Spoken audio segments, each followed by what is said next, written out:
Right, you think you know English? Well, let's find out if you can handle the phrases I actually use when I'm talking to my friends, my manager, or my neighbours. Most teaching will get you to a solid level, but they won't prepare you for this. These are the phrases that Brits use every single day without even thinking. And if you don't know them, keeping up can be genuinely difficult. Let's change that right now. Chapter 1, You couldn't pay me. Let's start with a phrase that is the ultimate refusal. Imagine a friend suggests something that you find completely unappealing or even a bit scary. You don't just say, "No, thank you." That's a bit dry and doesn't really show how you feel. Instead, you say, "You couldn't pay me." We often follow it with "to do that" or a specific action. For example, if someone suggests you go for a swim in the freezing cold North Sea in the middle of January, you could look at them and say, "You couldn't pay me to get in that water." It implies that even a massive amount of money wouldn't be enough to change your mind. It's a very common way to show your personality and your dislikes in a humorous, exaggerated way. I absolutely love using this one. And if you hear a Brit say this to you, don't bother trying to convince them. Their mind is set in stone. Chapter 2, One Would Think. This one is all about the gap between logic and reality. We use it when something seems obvious, but for some reason it hasn't happened. Imagine you're standing on a train platform waiting for a train that is already 20 minutes late. You might turn to the person next to you and say, "One would think they'd at least make an announcement." It's a very useful way to complain without sounding like you're just moaning. It makes you sound like you're making a fair point about how things ought to be. Chapter 3, One Thing After Another. We've all had those days where everything goes wrong. You spill your coffee, you miss the bus, and then it starts chucking it down with rain. In the UK, we describe this series of unfortunate events as one thing after another. The key thing here is that it's not just about having a bad day. It's about that feeling where every time you think things can't get any worse, something else goes wrong. If you walk into the office looking stressed, you might tell a colleague, "I've had a right mare this morning. It's just been one thing after another." It's a very relatable phrase that immediately earns you sympathy because every Brit has experienced a day like that. If you say this to someone, they will usually respond with a supportive, "Oh, bless you," or "Tell me about it." It's a fantastic way of acknowledging chaos. Chapter 4, Have a Word With. Now, let's look at a phrase that is essential for the workplace or any situation where there is a bit of conflict or just tension. If you need to speak to someone about a problem, you don't say, "I need to reprimand them." That's way too formal. Instead, you say, "I need to have a word with them." This is a very common British way of saying you need to have a serious or sometimes slightly uncomfortable conversation. For example, if your colleague is consistently late for meetings, you might say to their manager, I think you'll need to have a word with him about his timekeeping. It sounds soft, but the subtext is very firm. If you hear a Brit tell you they need to have a word, you should probably prepare yourself for a difficult chat. Chapter 5, Go Along With. Agreement in the UK isn't always 100%.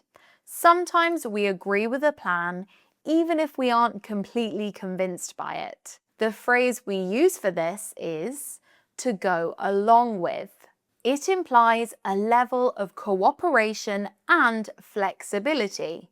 You'll often hear it used behind the scenes rather than directly to someone's face. It's also a very useful professional phrase because it allows you to agree without taking full responsibility if things go wrong later. For example, if your manager proposes a new way of organizing the team that you're not totally convinced by, you might tell a colleague afterwards, "I'm not sure it's the best idea, but I'm happy to go along with it and see how it goes." But you can also use it more casually and directly. If your friends are debating where to go for dinner and you don't have a strong opinion, you might just say, "I'm not fussed either way. I'll go along with whatever you lot decide." Before we get to number 6, I just want to ask you a quick favor.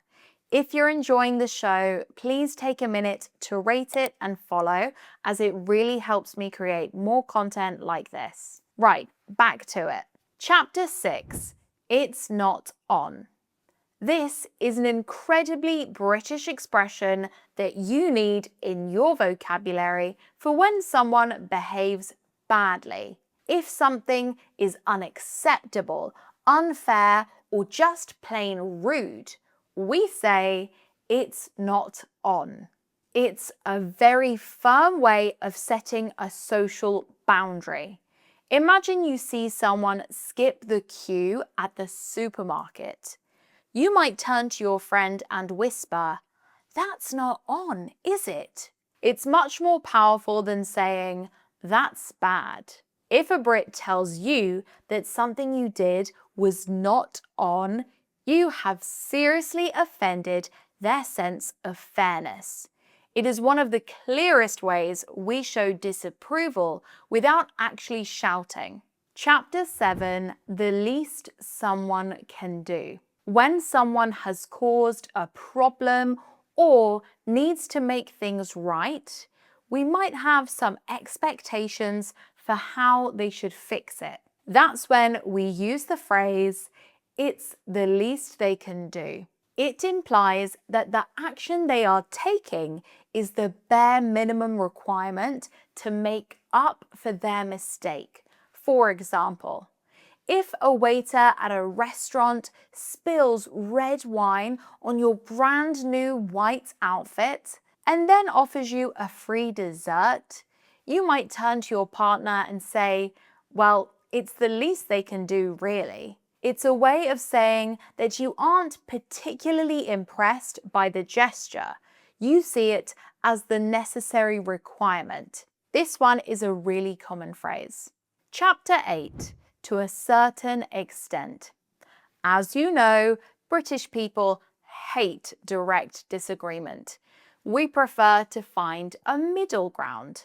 When someone makes a point that you only partially agree with, you say, "To a certain extent." It is a fantastic tool for polite debate. If a colleague says that working from home is better for everyone, you might reply, "I agree with you to a certain extent, but I do miss the office banter." It allows you to acknowledge their perspective before you introduce your own contrasting opinion. This one lets you disagree without making the other person feel attacked. And in British culture, that is absolutely an art form. If you want to go deeper on this, I actually have a whole episode on how to disagree like a Brit. I'll link it for you in the description. But this phrase is not just for disagreements. You can also use it to add nuance to something you're saying. For example, to a certain extent, the weather does affect my mood. It puts a limit on something. Yes, the weather affects your mood, but it's not the only factor and it's not always the case. Chapter 9, Not Best Pleased. This is one of my absolute favourite examples of British understatement. When a Brit is actually very annoyed or even angry, they will rarely shout at you. Instead, they will sometimes say, "I'm not best pleased." It sounds so mild, doesn't it? But make no mistake, this is a high-level warning. If you find out that someone has borrowed your laptop without asking and accidentally broken it, you might tell your friend, "I was not best pleased, I can tell you that." This phrase is much stronger than "I'm annoyed." It implies a cold, simmering anger that is actually quite intimidating. If your boss tells you they are not best pleased with your work, you are in serious trouble. It's the ultimate British way to show you are furious while still maintaining your dignity. Chapter 10, Up to Scratch. If something is up to scratch, it means it meets the expected standard. It's good enough. In the positive, you might say something like, "The hotel was up to scratch, no complaints." It's often used with bring or get. For example, "I got my Spanish up to scratch before the holiday." This version shows something needed work, but now it's where it needs to be. That said, Brits reach for this phrase far more often in the negative, and when we do, it carries real weight. If you hire a cleaner and you notice the house is still a bit dusty, you'd say, "The cleaning just isn't up to scratch." And don't be fooled by how casual it sounds. If someone tells you your work isn't up to scratch, that is a serious piece of feedback. There you have it, 10 expressions that I use almost every single day to navigate life in the UK. Pick just one of these to try out this week and let me know which one you chose in the comments. If you're looking to level up your English, I recommend you check out my Beyond the Basics of English course.